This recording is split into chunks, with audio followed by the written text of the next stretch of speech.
আমাকে একটু কথা পাঠাবেন? আমার না আপনাকে খুব শুনতে ইচ্ছে করছে। ভালোবাসি পাঠাতে হবে না, ভালো তো বাসিনি না, সেটা আমি জানি, টের পাই। ভালো যে বাসেন না সেটাই বলে পাঠান।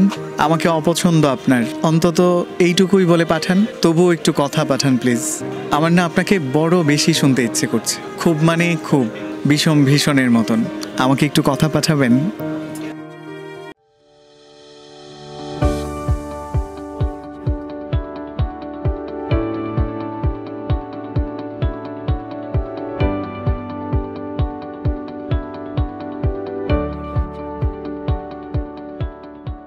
দর্শক, স্বাগত জানাচ্ছি বাংলা ধারায়।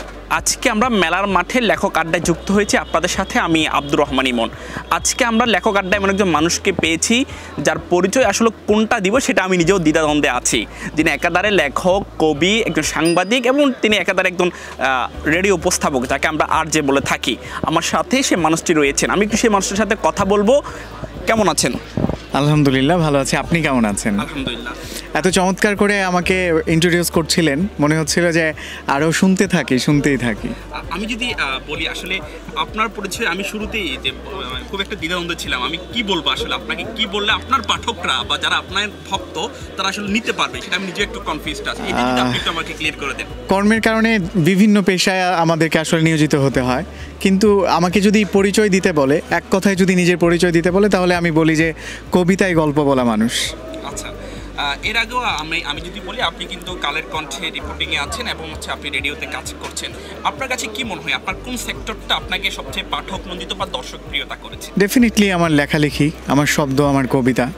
মানে আপনি একজন কবিতার মানুষ হিসেবে পরিচয় দিতে আপনার কাছে সবচেয়ে বেশি ভালো লাগছে? হ্যাঁ, আমি যখন রেডিওতে কথা বলি তখন কিন্তু আমি আরজে সালমান বলি না, আমি বলি যে সালমান হাবিব কবিতায় গল্প বলা মানুষ। আচ্ছা, এবারের বইমেলায় আপনার কোন বইটি এসেছে? এবারের বইমেলায় আমার টি শার্টে দেখতে পাচ্ছেন যে মনে পড়ে মনোপুরে, এই শিরোনামে একটি বই প্রকাশিত হয়েছে। আচ্ছা, এই বইয়ের আসলে একটু সারসংক্ষেপে একটু বলবেন। আসলে এই নামটা খুব চমৎকার একটি নাম দিয়েছেন, মানে কোন চিন্তাধারা থেকে বা আসলে এই নামটা দিয়েছেন?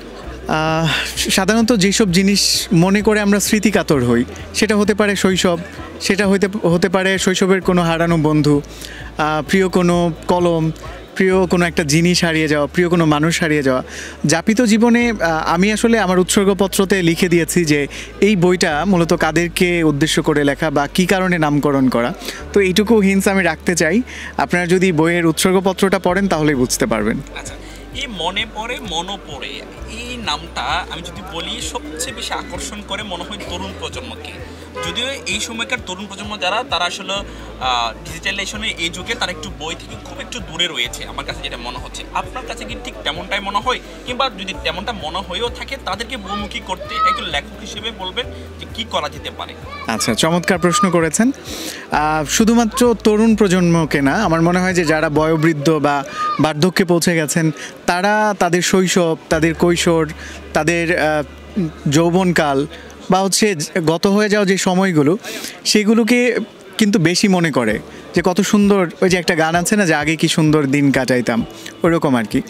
আর এই আপনার প্রযুক্তির উৎকর্ষের এই সময়ে আপনি বলছিলেন যে পাঠককে কীভাবে বইমুখী করা যায়। যে ডিভাইসগুলো আছে, আমরা বিভিন্ন সোশ্যাল মাধ্যম আছে, এই মাধ্যমগুলোতে যদি আমরা বইয়ের কথা ছড়িয়ে দিতে পারি, যেমন ফেসবুকে, ইনস্টাগ্রামে, যেগুলোতে সাধারণত আমরা অ্যাজ ইউজুয়াল ইউজ করে থাকি, হোয়াটসঅ্যাপে, টিকটক একটা অনেক বড় প্ল্যাটফর্ম, আমরা এগুলোকে প্রপার ইউটিলাইজ করতে হবে আমাদেরকে। এগুলোর মাধ্যমে যেন আমরা তাদের কাছে বইটাকে, টেক্সটটাকে পৌঁছে দিতে পারি, সেই প্রক্রিয়াটা আমাদেরকে গ্রহণ করতে হবে আর কি। সালমান ভাই, আপনি যে বিষয়টি আসলে বলেছেন সেটা তরুণ প্রজন্মকে বইমুখী করার একটা প্রক্রিয়া আসলে বলেছেন। আজকে আপনি চট্টগ্রামে এসেছেন, চট্টগ্রামের বইমেলার আপনার কাছে কেমন লাগছে এবং চট্টগ্রামের বইমেলার আপনার কোন দৃশ্যটা আপনাকে সবচেয়ে বেশি আকর্ষণ করেছে?